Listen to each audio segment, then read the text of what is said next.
After Mr. North and South American, all ships at sea, let's go to... The Bitchspot Report. Welcome to the Bitchspot Report, the conservative atheist podcast that's not afraid to tell the truth, the whole truth, and nothing but the truth. Every week, your hosts, Cephas and Mike, will take on the latest religious and political news and examine the world around us from a distinctly conservative and skeptical perspective. Join us now for this episode of the Bitchspot Report. Through the grace of God and the providence of Cthulhu, here we are again. This is episode 33 of the Bitchspot Report podcast, the conservative atheist podcast that takes great pleasure in pissing off the credulous. As always, I'm your host, Cephas, and with me as always is Mike, my brave and loyal co-host. Hello there, everyone. Please stick around for the next 90-ish minutes while we plumb the waters of religious stupidity and political insanity, all from a distinctly conservative perspective. It's not pretty, but it's what we do. So how's it going? Not bad. Not bad. Work was a little bit hectic. Apparently, a lot of stuff needed to get done today. Yeah. Well, I mean, it's been like raining here and really windy, so it's like, stop doing that. I hate that. Yeah. I mean, fortunately, we've had clear skies, a little cold in the morning, and I've noticed the trees are starting to turn here in Michigan. Yeah, I'm not looking forward to winter. I mean, I don't mind winter, but trees never turn here. It's the same color all the time. It doesn't matter. Yeah, I remember that from my trips out there doing some work. Of course, most of it was in the desert, but.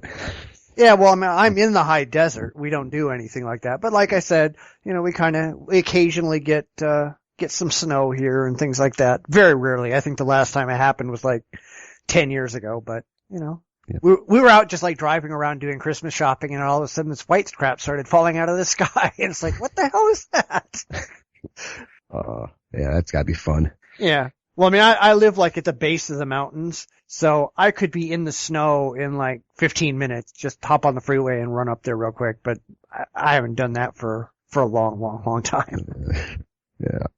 All right. Well, anyway, okay. I wanted to bring something up, and I bring this up only because it really could have impacted the show this week. But on Monday night, something went seriously wrong with my ISP, and for some reason, I couldn't get through to my web hosting service, which of course hosts this show and all my other blogs. But it could reach like everything else. So I spent a lot of time on the phone with IT, both at my host and at my ISP, and both experiences were kind of the same. And I wanted to know, why the hell do IT people treat everybody like they're complete fucking idiots? Seriously! I mean, both cases. All right, first, both people tried to convince me that it wasn't their problem. Without even talking to me. Well, I can't understand how that's my problem. That's your job, fucktard. My normals is through Comcast, and they seem pretty good. They don't give me too many hassles, but I have had trouble with the cable. And actually, there's this weird thing that's happening where I think my incoming line for some reason is rusting. It rusts the outer shielding. And there's been a couple times where they've had to put whole new wire up because the shielding was all rusted out. And I'm looking at this thing, and it comes down. There's like a drip loop, which you normally would do with a wire, so water running down it doesn't try to run up and in type of thing. Gravity, takes over.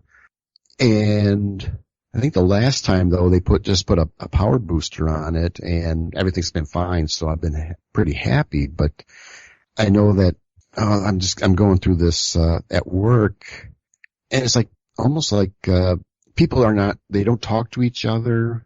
I'm working with this one lady who's his one set, they're upgrading software. We're going from AutoCAD. I'm on AutoCAD Lite 2010. They're upgrading everybody to 2012. I think it's in anticipation. Yeah, we're going to be getting rid of XP on our machines and going up to Windows 7 pretty soon. And they're wanting to upgrade a few, these AutoCADs.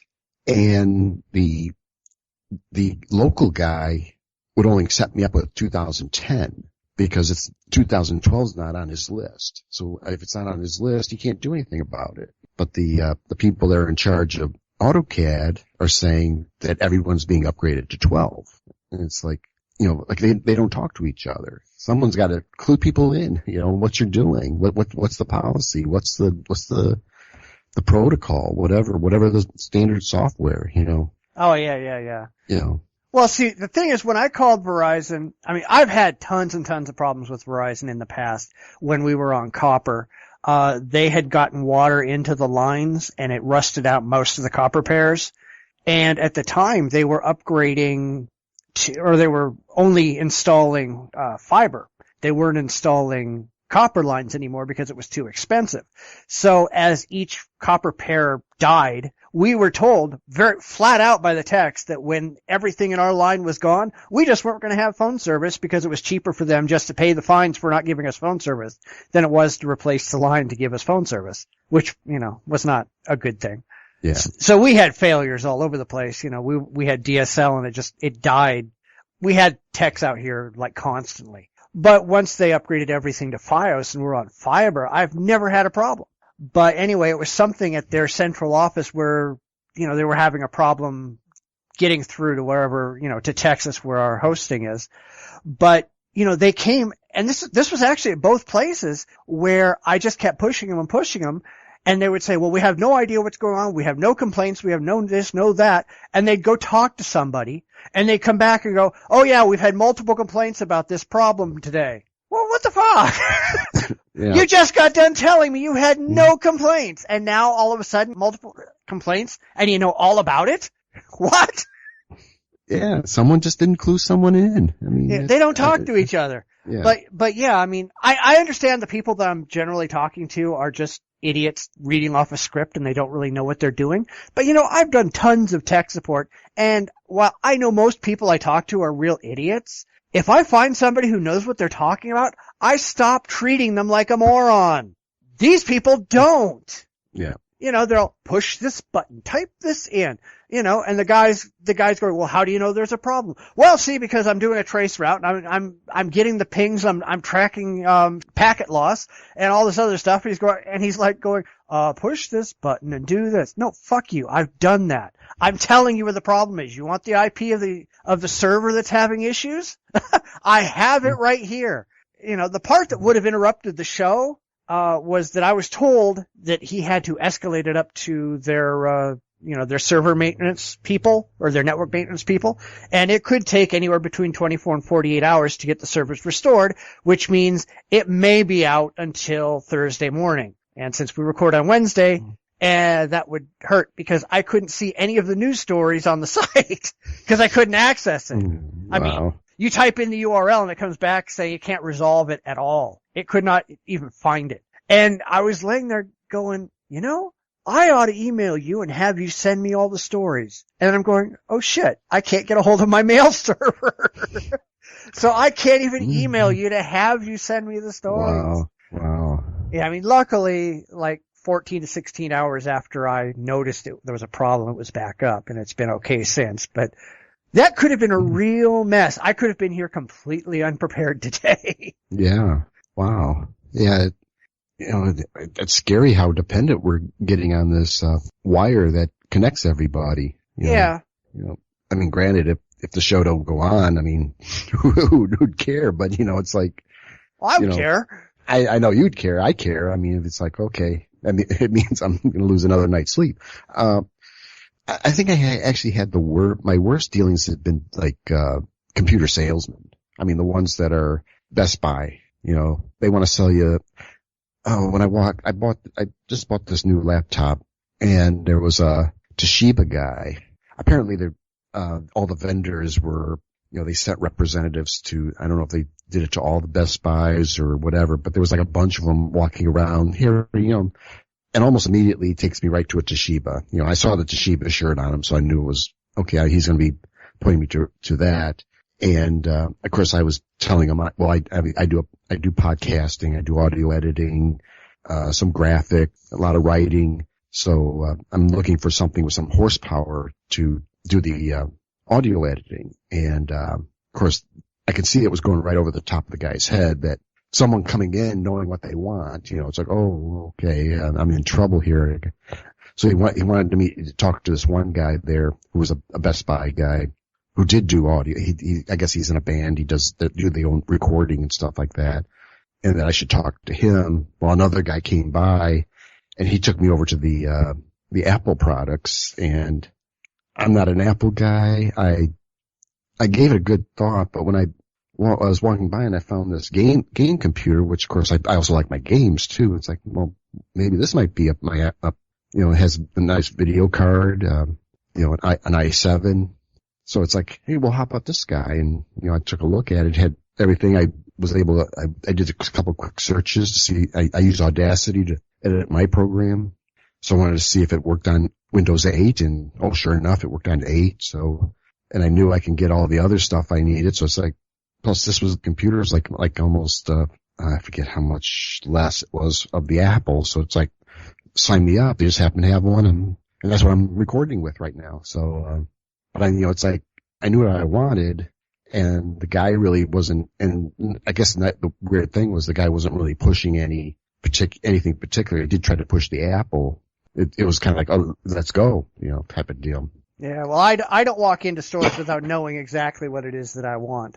I don't walk in and say, I want you to convince me to buy something. I know what I want. I know what I'm looking for. I know the price. I walk in, I buy it, I walk out, and I don't even talk to salespeople. Yeah. You're not going to sell me anything. I already know exactly what it is I'm here for. Yeah. Earlier on, it was always, oh yeah, you don't want that. You want this. You don't want that. You want this. Like, I know what I want. I want a Zoom. This is back in the modem days. I want a 28.8 Zoom modem. You got them right here. Oh, no, you don't want that. You want this one here, which was like, it was like $50 more. And I'm like, fuck, I don't need that. I want this one, Yeah. And then they look at me like I'm funny, but it's like, well, one, I forget what some of these, what was I doing? I forget what I was doing, but it was like, I wanted this particular modem because I think I had a piece of software that it would only use this. I forget what it was, but it was like I had to have that one, and he's, it's like, and he was trying to sell me this, I forget what it was. If it was I'm trying to remember exactly, but it's like, I want this one because I know my software will work with it, and he didn't quite understand that. Well, they don't care. They don't care. Yeah. They're there to make a commission. That's all they care about. Right. I try my hardest not to deal with people. I mean, it's like if I go into a store and they've got like those automated scanners where I don't have to deal with a cashier, I go straight there. I don't want to talk to a cashier because I know all they're going to do is try and sell me crap that I don't want. So yeah, I don't even want to talk to these people. It's just get out of my face and leave me alone. I do 90% of my shopping online anymore anyway. Yeah, that's same. That's what I do. I mean, like with this, I wanted to get the feel of it too, because my old one, I mean, I wore that thing out, and the space bar it wouldn't work. I mean, I'd be typing along and I'm hitting the space bar, and I just got this one big run on Word, and like, oh, come on, I gotta go back and edit. So I wanted to try out a keyboard and how does a screen look type of thing. Everything inside was fine. It's just getting the right, getting the right feel. If the keyboard feels right, then yeah, I had to kind of deal with a guy. But other than that, if I can find it on Amazon. Let's see, I buy stuff I get my audiobooks from Audible. What else where else do I buy from? I think it's mostly Amazon, and that's books. And I'll buy some electronics from them. So I would rather do that because it's sitting at my door when I get home. Yeah, that's exactly it. I mean, we're ridiculous. I was just talking to my wife. In the past 2 days, we've gotten 6 boxes of stuff on the doorstep. And I got like 3 more still coming. So yeah, we buy a considerable amount. Yeah. All right. Well, yeah. This has been Tech Talk, and I think we should get back to the Bitchspot report. Yes. Yes. All right. Let's go and get some news. And now the news. This just shows how clueless the Catholic Church is yet again. In Australia, the Catholic Church thought it had an understanding with authorities that it was legally permitted to hide evidence of police sexual abuse from the cops. There was a memorandum of understanding drafted in 2003, which the Catholic Church interpreted as being in operation, but which was never approved by the police. That means that for the past 10 years, the Catholics have been hiding pedophile priests from prosecution and thinking they were in the right for doing so. when, memorandum or not, is it ever right to keep a child molester safe from prosecution? Seriously, what's wrong with these people? The level of stupidity amongst these people. This is classic, no clue whatsoever. I mean, they're totally, you can't even begin to, fathom. Why would the police allow you to hide criminals? They've never done it before, and I don't think they'll ever do that. And somehow these guys got the impression that this was okay, and I'm like, what the, where do they, I don't know if is it denial? I don't know. I don't understand it. Yeah, well, it's just another example of the inherent evil in the church. What responsible moral person in their right mind isn't going to care about turning in criminals to the police? Yeah. They're estimating that hundreds of cases were handled under this supposed understanding. That means they were processed in a way that didn't protect victims. It didn't prosecute the guilty. It didn't help the police any. It didn't do anything except help the church look good. And that's apparently all the church gives a damn about. Definitely. It's just such a mystery that, when I look at, these situations, some of them, it's like, okay, you got so-and-so, he's following what the priest said on Sunday morning. So he goes out and does what the priest says, and it's like, it's okay to punch a kid, and it's okay, since my priest said it, I'm gonna punch a kid. Well, that's one thing. And then here, the whole world is up in arms. Australia, is not the only place where these priests have been molesting kids, and the rest of the world is appalled by it. And here they've got, they've somehow a get out of jail free card for doing this, when the rest of the world is like, would love to, throw a noose around your neck and string you up in a tree for doing this stuff. And, there's just this, I don't know if it's gotta be something systematic. It's gotta be, ingrained that it's okay to, it just, I can't even begin to think what could be going through these idiots' minds, Well, I don't think anything's going through their minds. That's apparently the problem. not. Yeah, apparently not. It's quite obvious this is something wrong. And maybe that South Park show about the, making fun of the Catholic Church and the pedophilia, that may be the way it really is. Maybe, they got something written down somewhere. It is okay to molest children, or that's part of their upbringing. Yes, it's okay. It's like, this is just something that I just can't, I can't put my head around it, because it's like we hear these stories over and over again, and it's like this, and it's the same thing. The church, oh well, we didn't know. Oh, we thought it was okay. And it's like, no, fucker. Yeah, there's no way to justify that at all. There never has been. And here you've got this church that is claiming to be this superior moral bastion, and they can't figure out that kitty fucking is a bad thing. Yeah. They can't figure out that hiding crimes from the authorities is not acceptable. And then you tell them that, and it's like, well, hell, we didn't know. How could you not know? Well, we didn't know it was wrong to go out and beat people to death and shoot them in the head. We didn't know. We're out there raping corpses. We didn't know. What the fuck is wrong with you people? And it's not just one group. It's not just one country. It's not one diocese. It's the whole fucking church. They all are going, we didn't know. This is not the only case where these people were going, well, I didn't know I was supposed to actually, report crimes to the police. They don't care. Yeah. It's not that they don't know. It's that they don't care. As long as it's good for their stupid religion, they're good with it. They keep it under wraps. They pay off the victims. And yeah, I guess then life's good.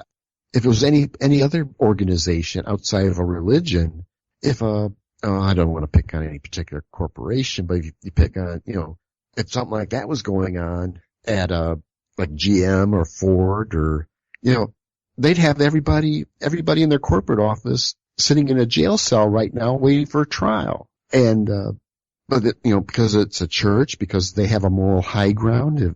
We hear it all the time that, all these morals are derived from the church. And it's like, well, wait a minute. So you're saying that it is moral to molest children and okay to hide it and pay off the victims, and apparently to them it's okay. To us, we feel it's an abomination, and because we're atheists, we don't have a moral backing. It sounds to me like we're a whole lot moral than the Catholic Church or any of these churches. Yeah, but of course we actually are beholden to the law. If we did the same thing the church did, we'd be in jail for obstruction of justice. These people get away with it. Yeah. And no matter how many times they get caught, and they get caught over and over and over and over and over. Over and over and over and over. Yeah. And they still do it. They keep doing it. They don't actually learn that, hey, we shouldn't be doing this. They just keep doing it and keep going, well, we have the moral right to be lying to the police and paying off victims and screwing kids and, whatever we're doing, killing people. And but then they have the moral high ground God told them they were doing okay. Well, fuck them and fuck God. Yeah. And then they'll excommunicate priests that support the church. There's no consistency anywhere in this and anything. I think all the stories we've done about the Catholic Church, there's been no consistency whatsoever with what these guys are doing. It's almost like, the Vatican, who's, I would think would be, passing down, hey, this is what you got to be doing. These are the rules. We don't molest children. We don't do all this, whatever. And the diocese says, well, the Holy Roman Church says we can't do this. We got to stop doing this. But it's like all these different dioceses, all this kind of stuff, they're off on their own running off their own set of rules. They're making up their own rules. They're not paying attention to what's happening from their superiors. Yeah, but the Vatican isn't handing that down. The Vatican will, for public consumption, say, we do not recommend people do this, or, we do not recognize people doing this. But behind the scenes, they're going, what the hell, do what you want. They don't care. The Pope is just as fine with kitty fucking as anybody else. It's not in the 10 Commandments, thou shalt not fuck children, therefore knock yourself out. That's all they care about. Yeah. It's disgusting. And they keep proving that it's disgusting, and nobody ever calls them on it. Right. Yeah. Unless guys like us, Well, yeah, but we don't matter because they don't listen to us. Yeah, we don't count. We're immoral and we're going to hell, so. Right. That's right. All right, well, let's get out of that before we scream. Right. In a fresh case of violence in Myanmar, a mob of angry Buddhists has attacked Muslim properties in the northwestern town of Kanbalu. About 1,000 Buddhists reportedly participated in the attack. At least 7 Muslim-owned shops and 15 houses were destroyed. The mob demanded that police hand over a man suspected of attempting to rape a Buddhist woman. Elsewhere in the country, the government has relocated hundreds of Muslims living in the western Rakhine state to a camp for internally displaced people. They were moved from Ang Mingalar quarter in Sitwe to a camp outside the township. The government says the relocation was voluntary. But activists say many of the families are unhappy about leaving, fearing their conditions would go from bad to worse. A large number of Muslims have been living in Ang Mingalar quarter after their homes were torched by Buddhist mobs last year. Hundreds of Rohingya Muslims are believed to have been killed and thousands displaced in recent attacks by extremists.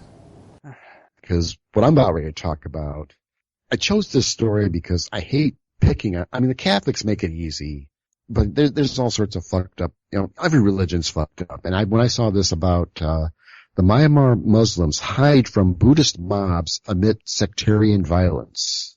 Apparently, in Tahandwe, Myanmar, terrified Muslim families hid in forests in western Myanmar on Wednesday, one day after fleeing a new round of sectarian violence that erupted even as the president toured the divided region for the first time since clashes flared there last year. Tuesday's unrest near the coastal town of Tahandwe, which saw Buddhist mobs kill a 94-year-old Muslim woman and burn dozens of homes, underscored the government's persistent failure to stop sectarian violence from spreading. I chose this story because we keep hearing the stories about the Catholics, the evangelists, the Muslims, the Jews. They all do fucked up things. Now, I'm happy to find that even the Buddhists are that fucked up. Well, the problem is they're all fucked up. I've talked about Buddhist violence before, especially in Myanmar. Most people just don't realize that the Buddhists are just as bad as everybody else. Right. You know, I don't know where they got the idea that Buddhists are these peaceful people. Nothing could be further from the truth. Yeah, I really liked, Brian Dunning did a skeptoid on Tibet and basically the Buddhists and the oppression of Tibet. You know, the Dalai Lama wants, in this idea about free Tibet, well, they want to go back to the way it was where the Buddhist monks were it was basically a fiefdom where the monks and the lamas and all that controlled everything. They owned all the property and the people living there lived off of scraps if they even got the scraps. Yeah, well, I mean, they don't want a free Tibet. They want to free the Buddhists to go back to the way it was before and take power. Right. You know, they're not interested in freedom. They're interested in their own power. Right. And seeing these, I love how The Simpsons and, you got, Lisa, she's a Buddhist and she does, she's all this wonderful. And you're thinking, when you learn about what happened in Tibet, the wars, everything that went on there, the tortures, all that kind of stuff. And you're like, you want this? You want to be like these people who are like probably just as bad as any, like a Stalin or a Hitler. These people were not very nice people. And supposedly, this is the new agey type stuff, where everyone's getting into like the Hare Krishnas and being Buddhist. I've got this book I have to read about the Hare Krishnas and the torture they committed. And, knowing that, nothing good seems to have come out of religion. They like to pretend it does. A lot of times I think a lot of people hold up Buddhism as this kind of enlightened thinking type stuff. And no, it's just as bad as everything else.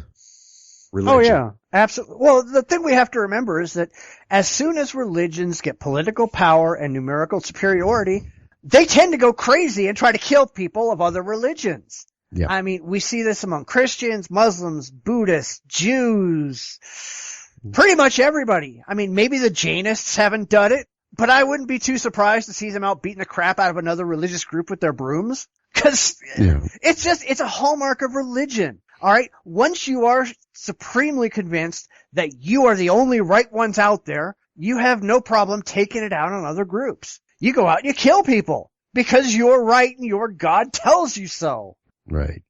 Exactly. And, you can't hide behind this, this false front that the Buddhists have built here in the United States. And, I hate to start sounding like a conspiracist. If there's a agenda, if there's a conspiracy, it's more unlikely a PR stunt, see these wonderful, and I think it may have been the old Cold War and, the Buddhists are being oppressed by the Chinese. Well, it was the Buddhists oppressing the Chinese that got them into trouble, but, we can't let the facts get in the way of a good story, Yeah, well, they don't want to ever worry about the facts because, let's face it, they always see this very biased version of the facts. When they're doing something bad to others, well, they're actually doing good. They're actually doing what their religion says, or they're doing what's best for everybody in their view. And then when somebody turns around and kicks them in the teeth, then holy crap, we're being oppressed and it's all horrible and awful. And I agree with you that in the West, Buddhism and a couple of other Eastern religions are generally seen as, very peaceful, very serene. But that's mostly because the people who follow those religions in the West have no political power of any kind. Right. So they can't push their religion on anyone. So yeah, there might be Shinto and Buddhists and Jainists and whatever there happens to be, but they really have no ability to do anything except be kind and gentle and serene and all the rest of that. Because they can't do anything else to anybody else. Right. If they could, they would. And we just see that here where you give them a little bit of power, you give them a little bit of control, and they're out lighting people on fire. I did a story not that long ago where they're lighting fucking Muslims on fire in the streets alive. Yeah. Love those Buddhists. Yes. Those wonderful peaceful Buddhists. Imagine, I don't know what goes to their mind, why they would do that. And again, that's probably it. Nothing. It's just this blind, we're right, you're wrong, type of attitude. And apparently here again in Myanmar, the government doesn't want to step in. And, well, of course not, because the Buddhists are powerful. The Buddhists run the damn government. They're not going to step in. The Buddhists, it's not, that's not what Buddhism believes, but the Buddhists are going to be out there casting metaphorical spells on them and sending them to hell and all that stuff. And of course, that's not what Buddhism says. So please don't write in and say I got Buddhism wrong, but it's something everybody will understand. Yeah. You got to be careful what you say. Yeah. I'm trying to be very careful, but I did want to bring it up. I'm an equal anti anything religion. Oh, sure. I mean, cause, and I don't want to feel like I'm picking on the Christians, even though they deserve it, and the Muslims, cause they deserve it, and the Jews, they deserve it. I mean, I like stories like this because it kind of shows that all of it is fucked up. Oh yeah. Not just the Western religions or the Christian religions or the Middle Eastern religions. I mean, in India, the caste system, that's all based on religion. These are all oppressive, oppressing people and all that kind of stuff. And it's religion, and here in the United States, we pretend like, oh yeah, it's wonderful, these wonderful, was Hinduism. I don't know what there's Brahmanism. There's a lot of them. I mean, there's so many there in India, and they all like to pretend like, these are peaceful, they all this kind of stuff. But when you look at, the country, you've got a whole group of people that are being oppressed because they believe that their religion tells them that they were reincarnated into a lower caste, and they can never leave that, that poverty. And it's like, that's just as fucked up as anything you hear in forcing women to wear burqas in Islam or that kind of stuff. The oppressive stuff that even the Christian religions, where women are second class to men. It's like this is all religious stuff. There's nothing in atheism that forces women to into lower castes or because whatever you're less than anyone else. That's what, and this is what religion does. It oppresses, it torments, it it's all seems to be equal. I mean, if you're the power base, yes, you're going to be the ones that are going to be committing these atrocities, and that's what the Buddhists are doing. They're committing atrocities in this country, and the country's not doing anything about it. Or maybe they are. They may be handing them the lighter fluid in the matches. Yep, that's it. Well, it's like these people just sit around and go, see, religion is not harmful. Bullshit. Look at this. And I hate to keep bringing up the religious horror show. I'm not out there tooting my own horn, but how far, just because I'm curious, how far ahead do you think I've written right now? Give me a month. Oh, 2 months? No, because the last time we talked, I was up until the end of November. And I said I had stories potentially through the end of the year.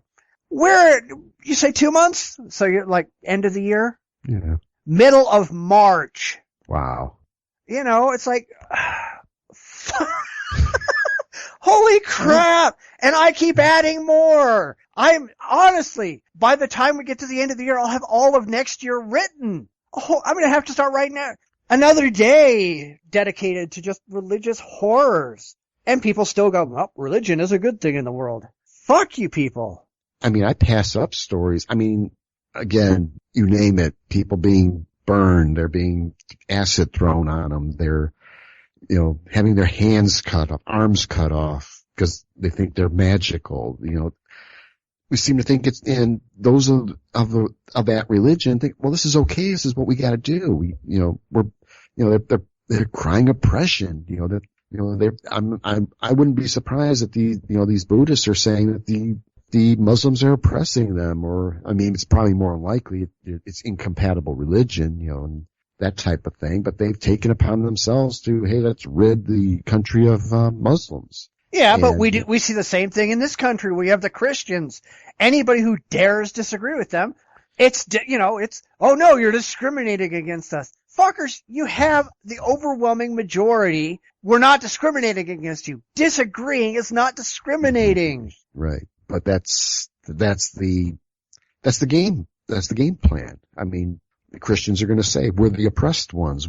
You're taking away our whatevers. And, he says, no, you never had them in the first place. You have no right to, force religion upon other people. The Constitution guarantees, this separation. I can't go in there and if I was ever elected, I can't pass laws to outlaw religion, but I could say, hey, I don't like the religion. I don't like your religion because you do this stuff. I don't, like this religion because it does this stuff, and I'm perfectly within my rights to say this is fucked up. Yeah, right until they pass blasphemy laws and take away your right to speak your mind. Right. Like in India. Yeah, I think even Myanmar, they've got, well, I imagine most of them have, blasphemy laws. Definitely Saudi Arabia. I mean, you can lose, what can you lose there? Your mind. Yeah, I don't know. You're just getting my blood pressure up this show, I guess. Well, how about you do your story now? All right, this'll be something lighter. Okay. Yes. Used by various religions for blessing, baptisms, and spiritual cleansing, people believe holy water has miraculous healing properties, either from being officially blessed or divinely made that way. It's also unofficially used to keep evil at bay. However, vampires aren't the only ones in harm's way. A new Austrian study shows holy water threatens people too. Researchers from the Medical University of Vienna sampled 21 holy springs in 18 fonts. Tests showed up to 62 million bacteria per millimeter. 86% contain fecal matter bacteria as well as fertilizer nitrates in excessive levels. Both can lead to extreme sickness or death. Still, methods of keeping holy water safe do exist. During Italy's swine flu outbreak in 2009, Luciano Merbese invented a sensor-controlled holy water dispenser much like automatic soap dispensers. Instead of dipping fingers, people just hold their hands under the terracotta urn. For places unable to install this machine, the study's microbiologist, Dr. Alexander Kirschner, advises to at least frequently replace the water as well as post warning signs and the history of specific springs. His most important advice?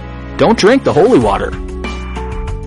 According to Reuters, Vienna University researchers analyzed the water quality at 21 holy springs and 18 fonts at churches and chapels and concluded that people should not be drinking holy water. 86% of them failed to meet the minimum standards for microbiological and chemical safety. The majority were found to contain significant fecal contamination and had a biological count much higher than considered safe for human consumption. This is the water that people are dipping their fingers into and wiping on their lips when they go to church. I mean, we knew the religion was full of shit, but come on! Yeah. Oh, God. Yeah. I mean, that should be pretty obvious. I mean, when I go to church, everyone come in there, they walk in, the fingers. Now, I don't think they did to the lips, but they would, do the sign of the cross with the holy water. But apparently, like there was that, where there was the water, something about, the crucifix that was it crying or bleeding in India? That got that guy in trouble. Which turned out to be a sewer leak. It was like raw sewage coming down there and got the guy in trouble. But people come in, fingers in, do their cross, sit down, they do the thing, they come out again, fingers in.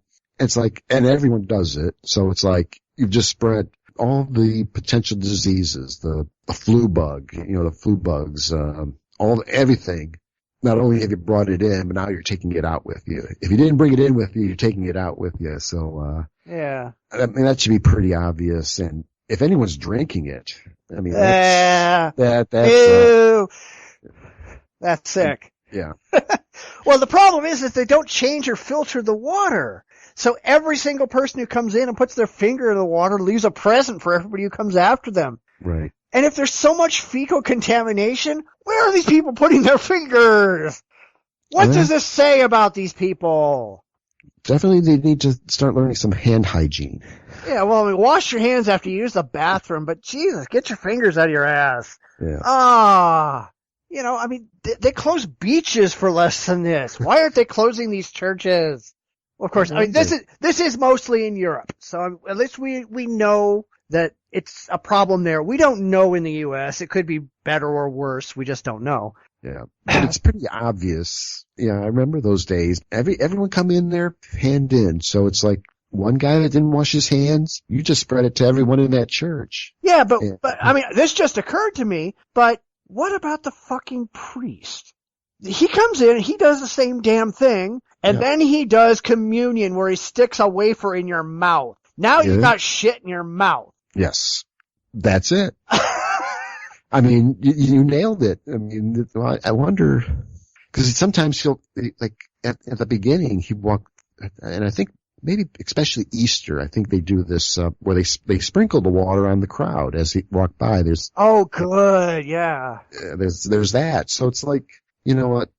Hopefully the guy that filled that thing up washed his hands, didn't go take a dump and then, I mean, imagine it's tap water or maybe distilled water, but still, once people start putting their hands in it, game over. Yeah, well, I guess we have now proven that, since it is holy water, prayer does not kill bacteria.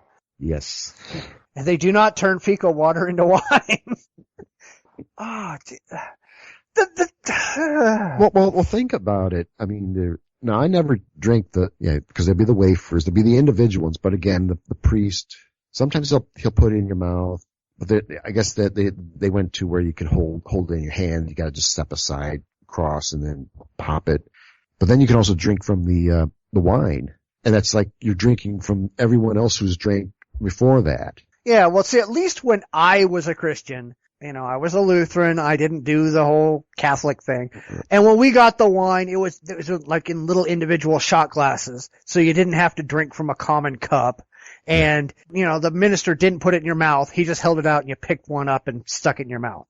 Yeah. So you never had these problems. And of course, we don't have this little holy water thing where we're dipping fingers and crap. So I was never exposed to that. But I would have immediately seen a potential health hazard here. Yep.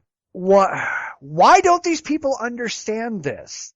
Because it seems pretty obvious to me. Yes. I mean, yeah, it didn't really dawn on me until I read this article, but it's like, yeah, that's right. And I don't know, the hundreds of people who've done it, it's like, I wonder. I kind of, I didn't really get too into the religion. I mean, I think I only made it about as far as, first communion was as far as I got in the Catholic Church. I didn't get to confirmation.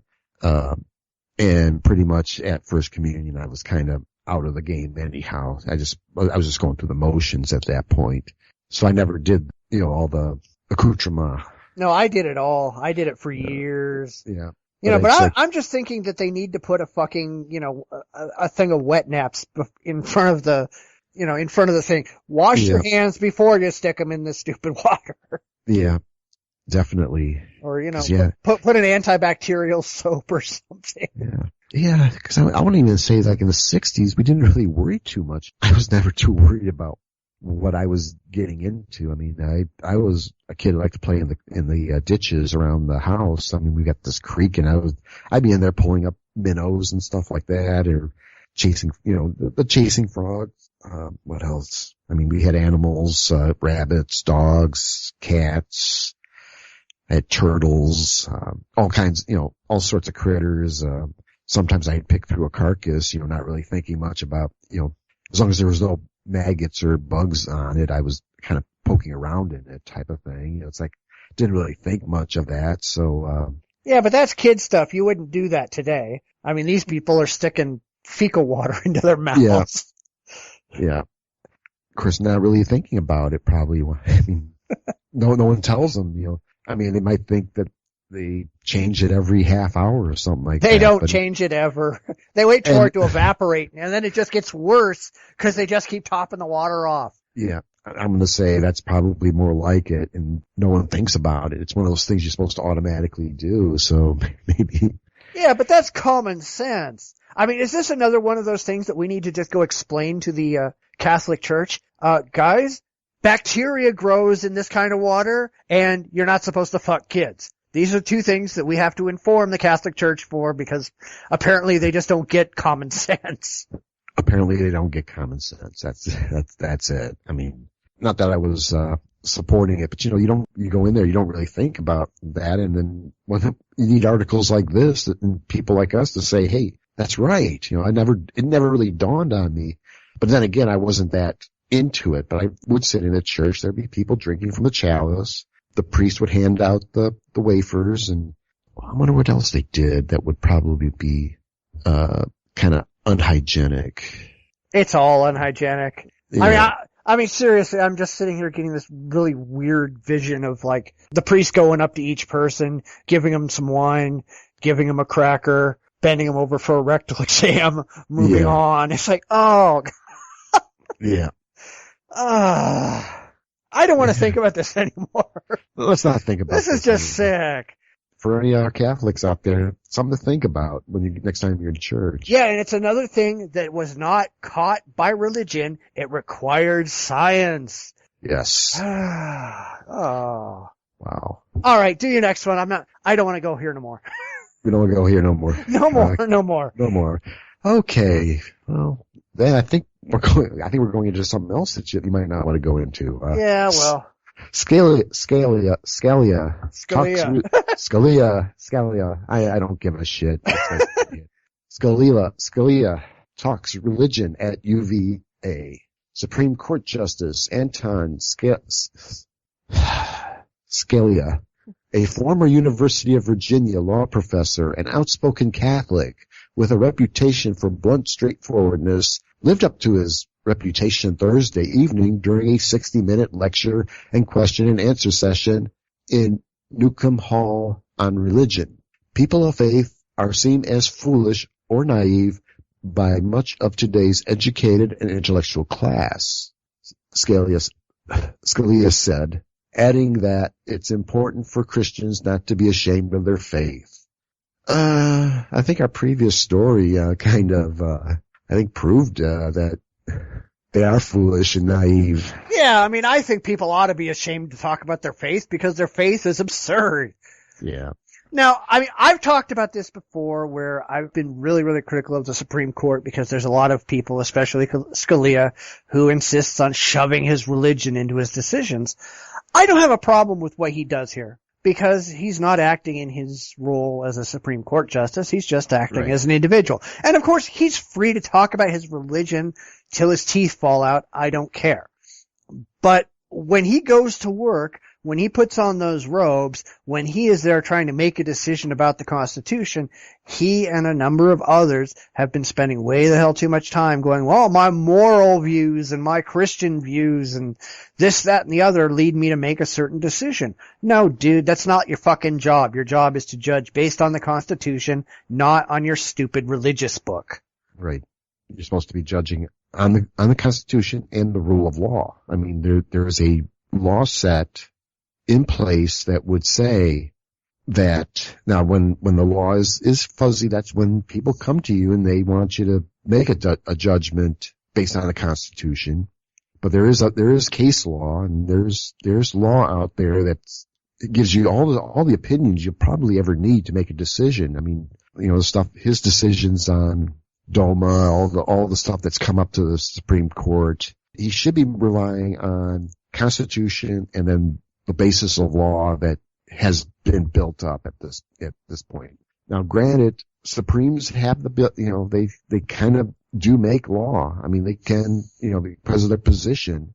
They're not supposed to. It is not part of their job. They have been put in that position a lot lately where lower courts have refused to make law because it was unpopular and therefore they don't want to look bad. So they refer it up the chain to the Supreme Court, and the Supreme Court has been put in a position where they've been forced to make law. They're not supposed to make any law. They're supposed to rule on the constitutionality of the law. They are never supposed to make any law. So that's a problem with the system at this point. Right. But I think in general, though, at any step of the way through the court systems, when you are working with the law, I mean, it's going to be, you actually are making law. But again, you're supposed to be guided by the Constitution. Now, there's been many cases where this guy, he's abandoned the Constitution and went his way. And a lot of these, and that's what happens up at, when you get into these, the Supreme decisions here. But, even then, I think they're put in they put themselves in the position because they can decide, they can turn down. I mean, if there's a case that looks like after the appeals are over, it goes to Supremes, they can still turn down that case. I mean, if they just don't want to touch it, if it's too political or whatever. And that's what I think they try to do. And then they get one and then they just make a total fuck up, I guess. Even then, the way it works, you're going to have a majority opinion, you're going to have a minority opinion, and whoever gets what, they're going to explain why they decided or why they decided against the case. So and I think in a way then that tells everybody, okay, here's the opinions. I wish I understood law better because, I mean, what we see is, when Congress passes a law and they say, no gay marriage. So someone tests it, they say, well, we're married, I'm gay, I married my partner.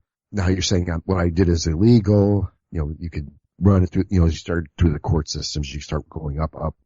And it seems like every time it passes each step, new set of opinions are generated. What are we dealing with here? Are we dealing with, this, that, whatever the basic, ideas? Is this a civil rights issue? Is this a free speech issue? Whatever the issue is. And ultimately, if it gets all the way to the Supreme Court, there's all these opinions that have followed it. And I think what's supposed to happen is they look at all this, they'll look at the two sides come in, they make their case. They're limited in time. So they have to it's almost like a one round debate.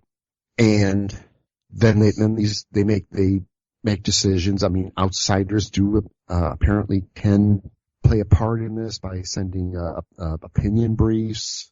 Places like the Civil Liberties Union might, send in an opinion, write-up. And they'll do all this stuff. And then these guys say, okay, yeah, we'll uphold, or we'll uphold the previous, court, or we're going to kick it back down to the previous, whatever and then they'll make their decisions. And I would like to hope that ultimately that they're looking at their constitution and saying, okay, well, am I following this? Am I, following, if it's a gun rights thing, am I following the Second Amendment? Am I following the first, if it's a free speech or a religion issue? It's like, and this is kind of the mystery to me about law, because it seems like law is malleable. It can be adjusted depending on I think I've talked about this before where, case law, basically the law builds up on everyone pays taxes. Well, who's everybody? Okay, then they decide what counts as everybody. Then you say, okay, so these people pay taxes, but should religion pay taxes? And they'll say, well, because it's and they'll make those decisions as they go along. Eventually then it gets to a point where then they say, okay, we got codify what we just all these things. So they'll do I forget what they call it. It's, every so often they'll pull all this opinion together and, what do they call? They call it something. And then they start again and they keep going. That's kind of how the laws actually work in this country.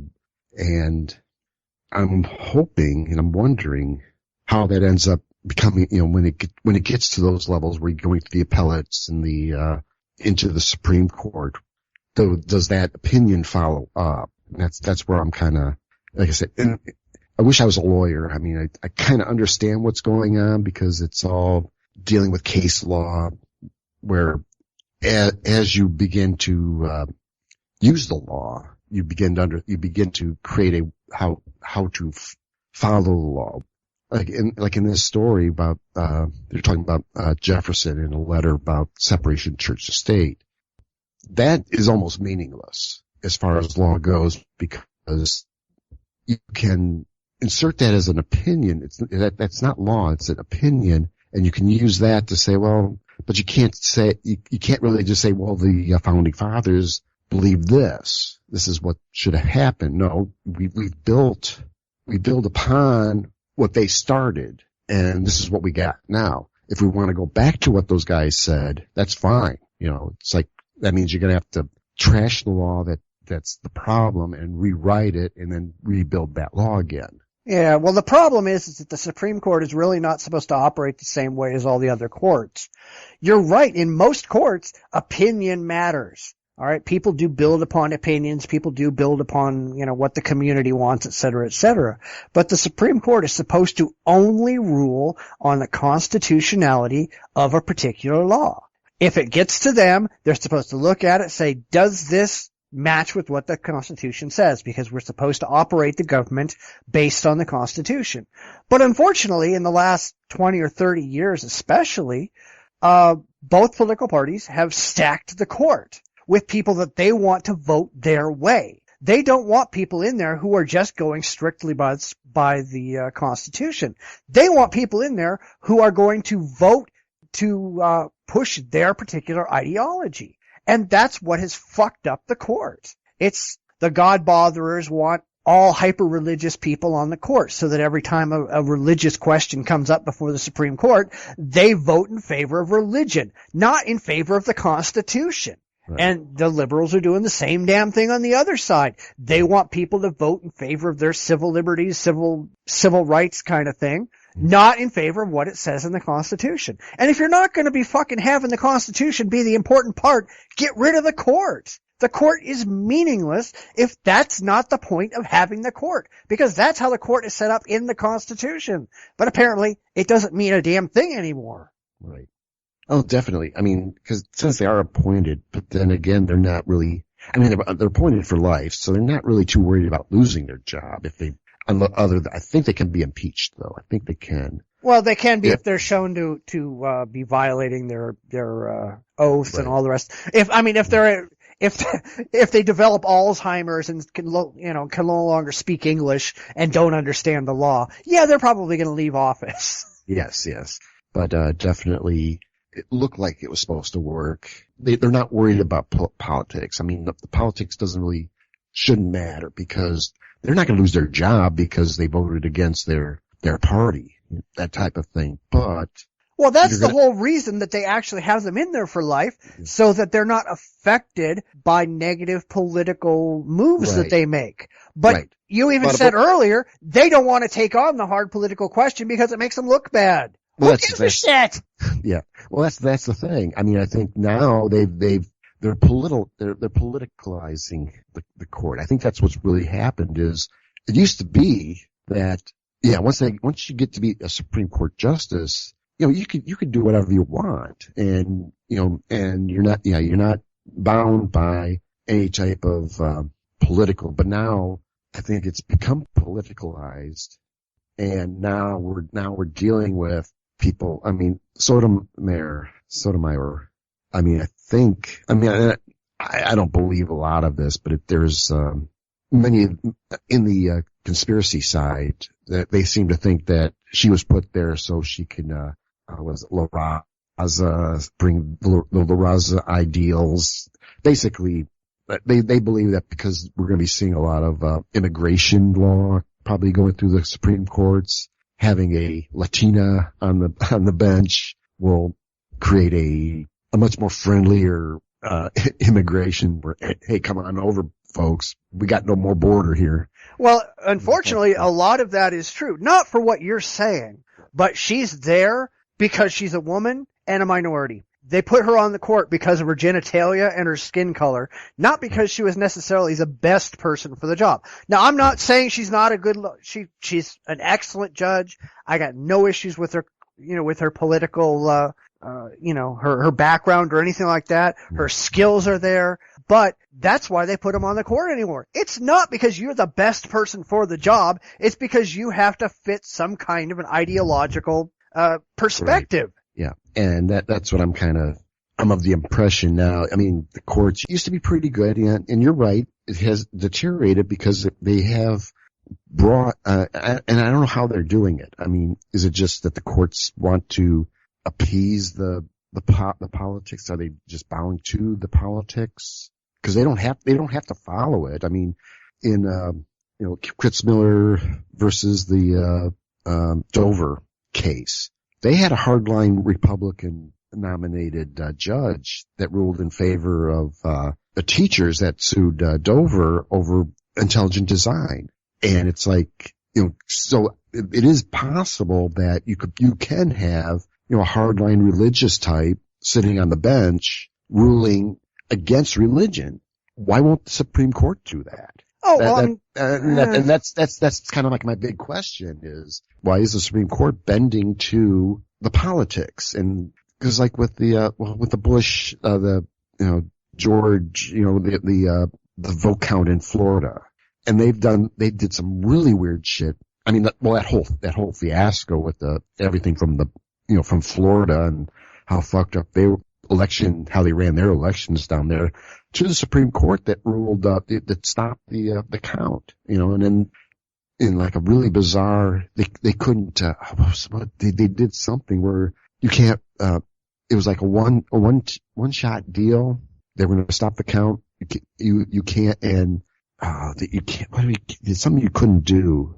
Use it as press, whatever. They did something, it's like totally, I mean, that was clearly a political move. And I mean, I'm no fan of George W., but it's like, I mean, that was clearly there's some type of political move there to say, and I don't know if it was because it was to favor the Republican, and, it probably was. And, cause the court it was totally unprecedented. No one even, I mean, I don't think anyone believed that the court was going to make any type of ruling on the Florida, because it was a state issue. It was not a federal issue, and it had never even been, the Supreme Court did something on their own. They weren't petitioned to do anything. Yeah, well, you got to remember that the Supreme Court specifically is, I don't want to say elected because it's not elected, but I mean, they're put up there specifically for their political biases. They didn't used to be. If you go back 100 years, that's not how presidents put forward Supreme Court nominees. But today, every single one that's put forward before Congress is put forward because the president and his political party is betting that they're going to be ruling based on political ideology and not the job. If you look at other courts, those judges are not put forward by a political party. They're put forward and voted on by the people. So, you get a completely different thing. You've got people designed to be biased being put forward for Supreme Court seats, and that's not the case in other cases. Yeah. Well, anyway, getting back to this actual news story, because we're completely off topic. Right.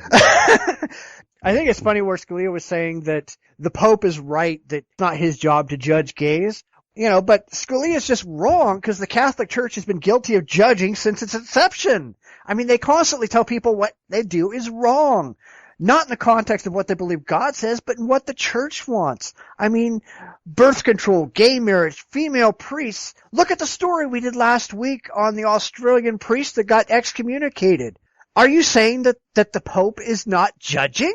Bullshit! That's all they do! Yeah. Yeah. Oh, definitely. And again, I think it goes back to this denial thing that somehow the Holy Roman Church is infallible. And no matter what they do, it's not wrong, and which is bullshit. Yeah, but every time I read something like this, it's the same kind of just ridiculous, empty, blind assertions. Well, this is true. How do you know? I don't know that this is just true, and this is the way that it ought to be. Well, prove it. I don't have to. I'm having a debate right now with some chick who, she says, I have evidence for God. Okay, cool. Where's this evidence? Present this evidence. Oh, well, it's personal evidence. So you don't actually have any evidence. Well, it wouldn't convince anybody but me, but yes, I have this evidence. So I point out to her, I said, all right, I don't know what your claim is. I have no idea what it is. But I said, just about everybody I've ever talked to about this kind of thing has said, I had this experience that I cannot explain, therefore God. And they never are able to draw any kind of a causal link between the experience and this specific entity that they claim caused the experience. And I'm willing to bet real money that this is exactly what you're claiming. And she comes back and now she won't talk to me anymore.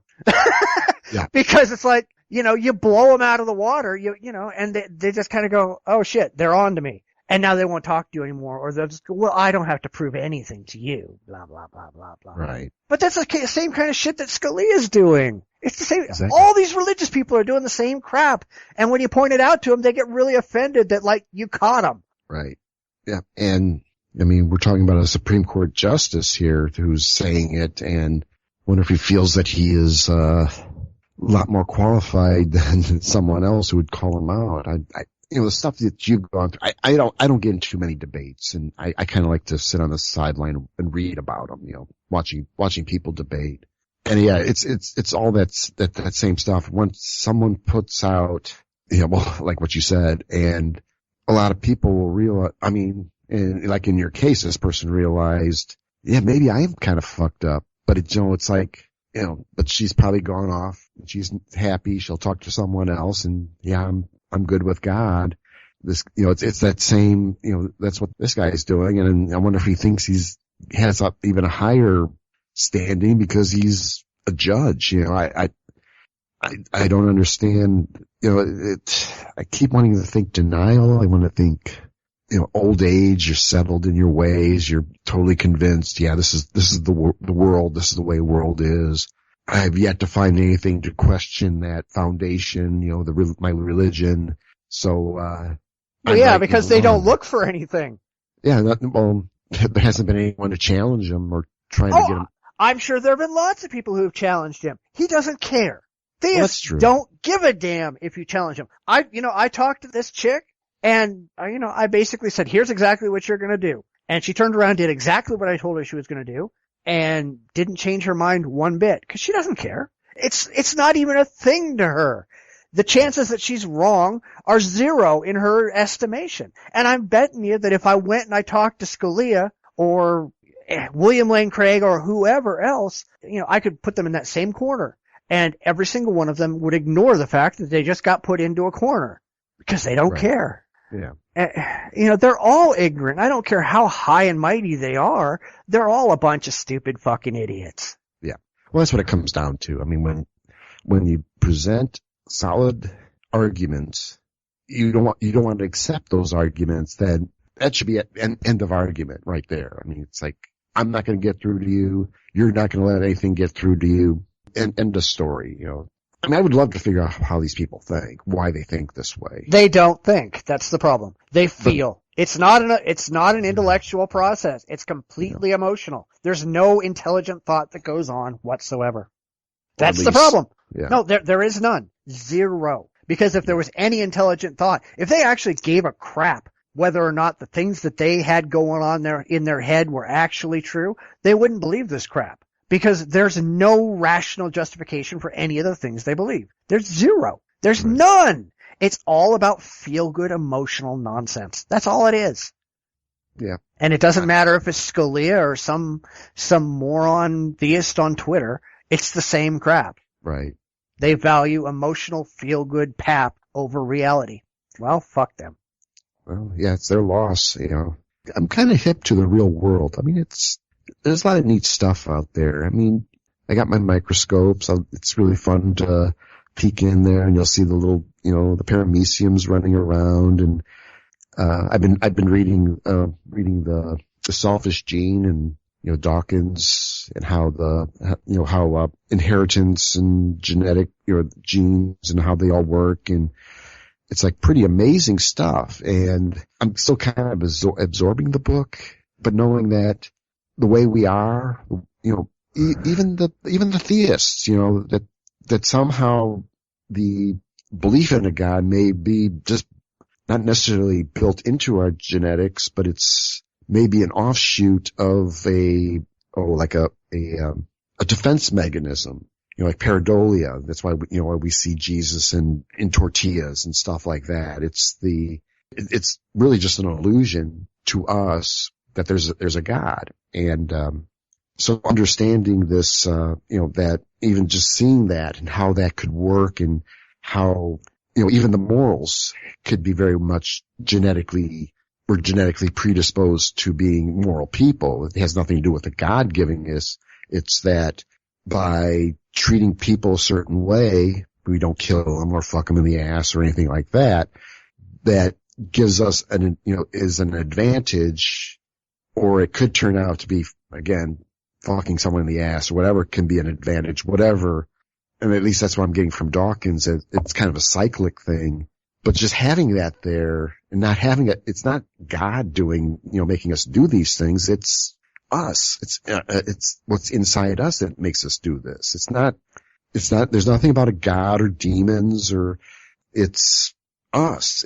It's built into us.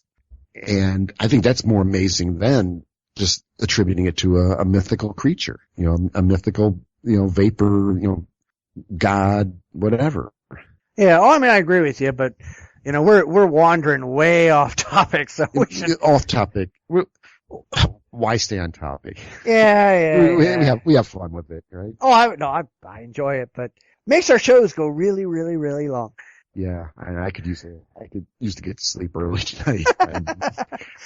I'm having some kind of issues with sleep, so let's get back on track and. Well, let's go ahead and get over and do the main event. Let's do the event. I think we flogged Scalia long enough. All right. Not enough, but he can probably. Yeah, that's true. We can do that again. This is the main event. Atheism has its own megachurch of sorts. The London-based The Sunday Assembly has announced that it wants to start a worldwide missionary tour promoting atheist churches in 22 cities around the globe. Founder Sanderson Jones says, "I think this is the moment when the Sunday Assembly goes from being an interesting phenomenon to becoming a truly global movement." But is this really what atheism needs or wants, or are so many of these people just playing right into the same problems that have plagued religion for so many years? I think this is a really, really bad idea. I don't see anything good coming from this. I mean, we've always been, that science is a religion, or accusing that atheism is a religion. That's not what we are. And these people who want to promote us atheists as a religion, you're defeating the whole purpose. I can't even go any further than that. I mean, we're free thinkers. We don't need a church to, we don't pray to anything. We don't do anything other than we're just happy about God. And here's someone who's coming around saying, hey, here's our church, we're atheists, so we don't believe in God. We just hang out and whatever. It's like, no, you're totally subverting the whole concept of atheism. Yeah, I mean, I agree with you. I think the last thing we should be doing is trying to cast atheism as a religion or operating in religious terms. I mean, we shouldn't have any churches. We should have no beliefs, no holy books, no dogmas, no doctrines. Anybody who wants that kind of stuff is doing a lot more harm than good. Yeah. That caters to the simple-minded and the weak. It doesn't cater to the rational and the free thinker and the person who wants to go out there and chart their own path. It caters to people who want to sit in a pew being told what to do. Right. Totally opposite of what we're about. I mean, I'm a skeptic. I'm an atheist. I don't want to say I believe in science. I understand science to be the exploration and the discovery of the world around us. I don't pray to, the Church of Science. I don't pray to the Church of Skepticism. I don't pray to this Church of Atheism. I am these people, but I'm not, I'm not sitting there in a church or in a meeting room or whatever you want to call it being preached to. I mean, I am going to think for myself, and, I will read the books. I will study the history so I can, to be more skeptical of, conspiracies and stuff like that. And I don't need someone telling me and sitting there in the pulpit telling me how I'm supposed to think, why I'm supposed to think this way. I don't need that. I think even to create a church around this is just totally counterproductive. I mean, it makes us like them. I mean, I don't even like to think of us being against religion. We just say, hey, we believe that religion is apocryphal. It is, it's definitely can be dangerous. It can be, or it is dangerous in some cases. It stifles free thought. Religion doesn't, rejects science, all that kind of stuff. And, it being turning atheism into a church, or at least trying to be like a church.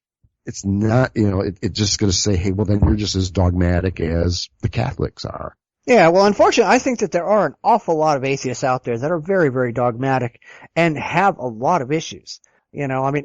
I'm not into movements. I hate the idea of belonging to a quote unquote atheist community and all that, but this just shoots everyone in the foot. I mean, it harms critical thinking. It harms intelligence. They say that being an atheist, it's like trying to herd cats, because you've got a whole bunch of people going in different directions, asking their own questions, seeking their own answers. This is trying to get everybody on the same page, asking the same questions, listening to an authority figure. And I think there's a lot of that in the atheist movement as it is. Yeah. Well, maybe they're assuming that's the way we are. And, maybe, I'm trying to imagine what this guy's thinking. Does he think that we all think this way? Do we, we're all, or we need this? And I don't think, I think he totally misses the point, that he seems to think, I don't know. I don't even want to begin to think what he's thinking, because, Well, my point is that I think that there are too many people who think exactly that way. I mean, how many cults of personality are there running around in atheism? You got the idiots who are following around P.Z. Myers. You got people who think Richard Dawkins is the greatest thing since sliced bread. You got people who are following Sam Harris. You got people who are following all of these different authors and all of these different people.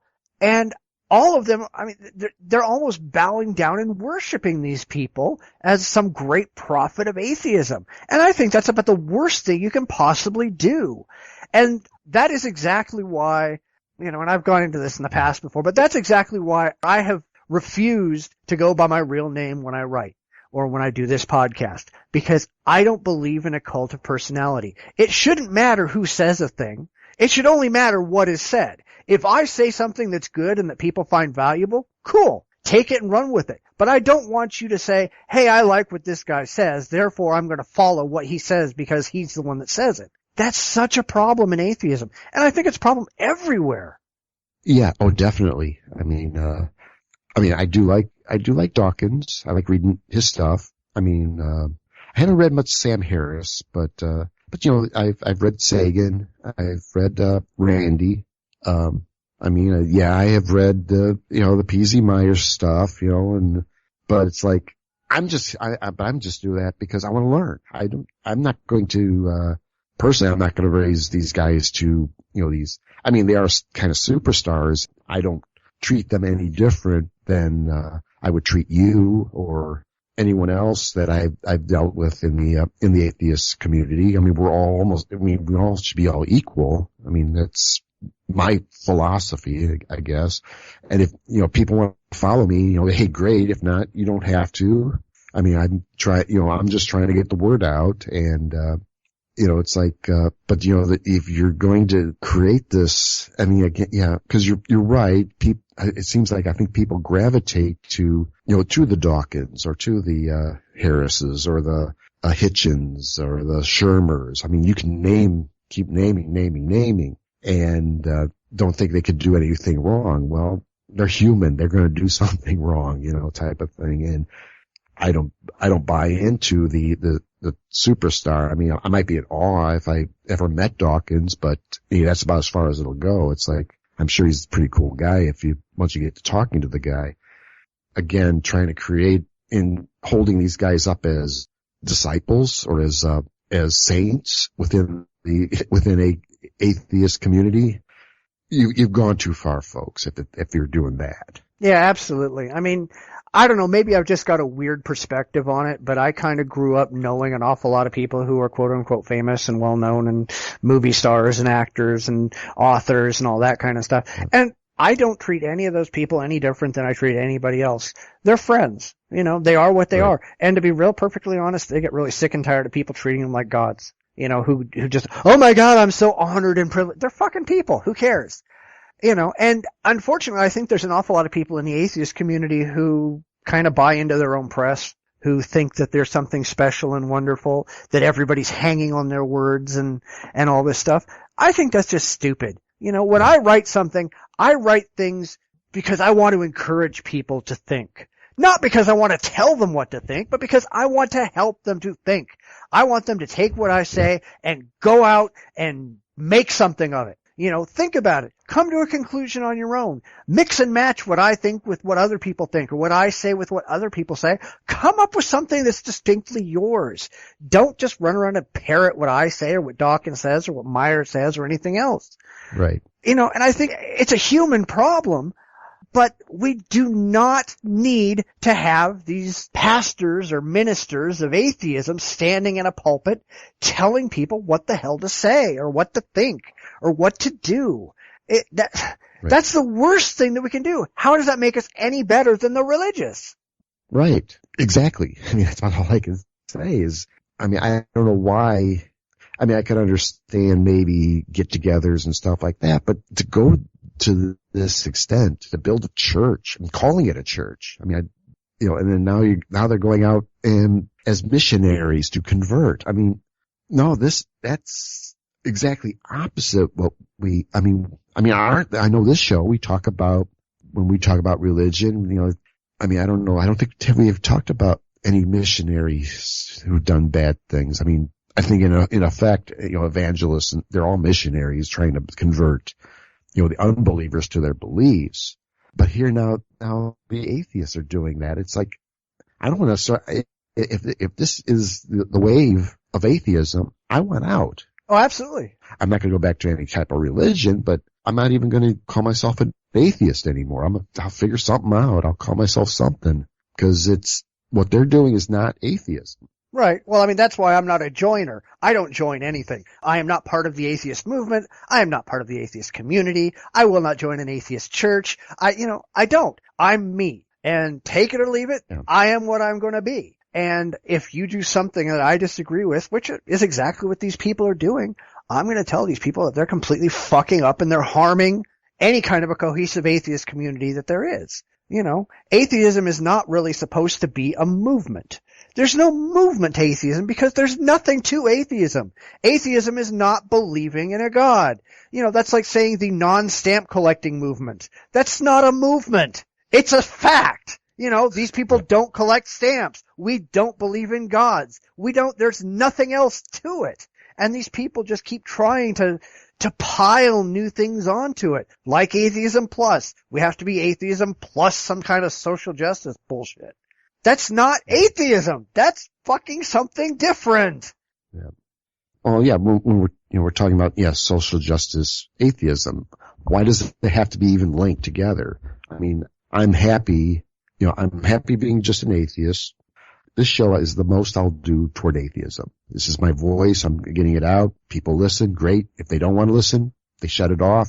I'm happy. I hope you'll keep it on, but everything else I do, whether it be with my other podcast where I look at conspiracy theories, that's my skepticism, and I keep the skepticism separate. In my social justice, I try to keep that separate. I like to keep all these things separate because I might be fucked up in one way or another, any one of these subjects. So I don't want to say, I don't want to badmouth atheism because I got a fucked up conspiracy show or, what that type, that's kind of me. That's why I wanted to be on, as the co-host here, is because I want to speak out. I think religion's fucked up. But if there's atheists out there trying to turn this into a religion, if there's atheists out there who are trying to create the trappings or the feel of, or even trying to write a book on the book of atheism, like the Book of Mormon, whatever. That's not what this is all about. And come on, I agree with you. You're a free thinker. I'm a free thinker. I will listen to people. I have no problem listening to people, but I add that to the collection of thoughts and I go, well, yeah, this guy kind of made sense. This guy kind of made sense, but it doesn't work. Why? And I try to understand what's going on. I don't need someone tell me, well, you got to think this way. You got to think that vaccines are good. GMO is good. I want to learn. I want to understand it myself. I'll ask questions, but I'm going to understand it myself before I say GMOs are good, vaccines are good. conspiracy is bad, that type of thing, and, but having someone say, well, this is what you gotta, as an atheist, you have to believe this, you have to follow this, you gotta read this, that's no way. Yeah, well, I think you are absolutely right. I've pointed out many, many times before that there's a lot of people out there who are trying to roll everything they are under one single label. They're trying to be, everything they do is called atheist, and under atheist they do like 500 different things, and it's all part of being atheist. No. I do lots of different things. My non-belief is atheist. My skeptical things are skeptical. My this is that and that's the other, and I don't have to have it all under a single label. It makes no sense to me, people who have to slap a single label on their forehead and say, this is absolutely everything that I believe about absolutely every subject, and everybody who calls themselves by this label has to agree with me on absolutely everything. I think that's just stupid. Yeah. If you're doing that, I mean, you're totally missing the point. Yeah, well, that's what Atheism Plus was. It was, we are atheists who have all these other things that are completely unrelated in common. And the people who are going to these church, I understand some people need a social outlet. I absolutely understand that. Go find some friends. Go get a hobby. Go do something. But saying everything I do has to be centered around atheism, so I have to sit in a church and listen to people talk about atheism, or I will have no friends because all of my friends have to be part of this little community. It's just stupid. You people need to grow the fuck up. Yeah, what really bothers me is by this, in what you just mentioned, people who have, I'm an atheist, I'm a feminist, I'm a, whatever, all these different, I'm a skeptic, all that kind of stuff, and that, so they want you to be, if you're an atheist, then you gotta be a feminist or a skeptic, and, a feminist skeptic, and that's not how it works, people. I mean, it really doesn't. It's, you're an atheist, you don't believe in God, you don't believe in any gods, that's fine. But see, I've got my, I think of myself as a skeptic. I'm not really a feminist, but I believe in, equal rights and all that kind of stuff. And then I also have, my hobbies, I like building things. I like building models. I like my books. I've got my computer stuff. I've got, all this kind of stuff that I like to do. It has nothing to do with being an atheist. It's just something I like to do. I don't need to connect all that together and call that being an atheist. And, these people who want to create these organizations that, they want to say to be an atheist, you have to be, a free thinker. You got to be a feminist. You got to be a, pro, gay rights, pro this rights, whatever. No, I mean, you just excluded, 80%, 90% of the people you're trying to get to, because maybe not all of them are that hardcore or feminists or the hardcore gay rights or civil rights or whatever. And but if you're going to say that's what atheism is about, you don't even understand what it's about. Yeah, and they don't really care. I mean, the guys who are doing this, I understand they're trying to sell franchises for their atheist church. So it's a money-making thing. They're taking advantage of people. Yeah, they're taking advantage of people. And, I wholly reject their ideas. They're turning something that's anti-religion into a religion and making a profit off of it, which is probably about right. Anything religion, it's in your pocket, So now you got these atheists that are now in your pocket. Again, it doesn't, it makes us look not much different than the Catholics or the Muslims or the Jews or the Buddhists or whatever. And we know what they're all doing. How long till the atheist church? Yeah, how long till the atheist church goes out and starts killing people? Killing people, diddling up altar boys, all that kind of stuff. And it's like, yeah, if that ever gains popularity, I'm gonna stop calling myself an atheist. Yeah. Because if that's what atheism is supposed to be, according to them, I want nothing to do with that. Yeah, absolutely. Well, I think we should probably close it up for the week. It's getting late. You need to get to bed. Let's close it up for the week. I need to get to bed. Yes. Well, the divine will of Thor and Vishnu have seen fit to allow us to complete yet another show. It's funny just how much divinity looks absolutely like nothing at all, isn't it? Anyhow, we'll be back next week with another fun and fact-filled episode. Don't forget that we're on Facebook, Google+, Stitcher Radio, Twitter, and of course, on our very own website, assuming you can actually reach it, where you can find show notes for this and every other episode. May Voldemort bless you and keep you until next week. Take care. Good night, everyone. You've been listening to the Bitchspot Report podcast with your hosts, Cephas and Mike. You can follow us on Twitter respectively at Bitchspot1 or at JDRipper1962. Please visit our website at report.jdragononline.com. We're on Facebook at facebook.com/TheBspotReport. We're also on Google+, iTunes, and YouTube. Those links are at our website. We'd love to hear from you. You can reach us via email at report@jdragononline.com. Comments, ideas, and suggestions are always welcome. We'll be back next week with another fun and fact-filled episode. Please tune in again.